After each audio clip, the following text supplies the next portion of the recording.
Troy from Full Gamut Defense Arts. He's going to teach another kicking technique from his karate style here. Okay, so this is what we call a reap kick. Some people call it a hook kick.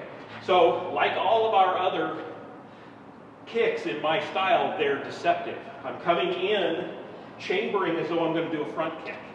But I'm going to, at the last second, I'll try to do this slow, I'm going to hook. Yeah, see, that's what's most interesting to me about this is he's able to do this while chambering up. Okay, and you can see I'm turning on my base foot. So the toe is straight back. We turn on the ball of our feet. I know not every style does, okay? But, He's just hitting right with heel there. yeah. Yeah, right on that. And of course, the same as our last one, I can do it with the front. Okay.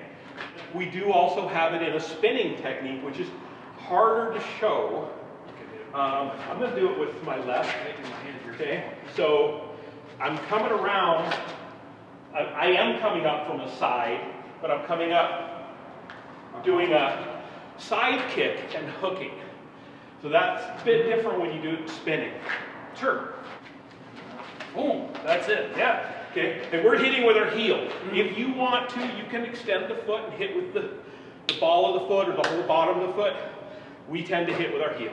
That's just the way we do it. But front kick. Yep. Okay. Same chamber. Same chamber. Side kick. And then same chamber. Roundhouse. Yep. There he is. Same chamber.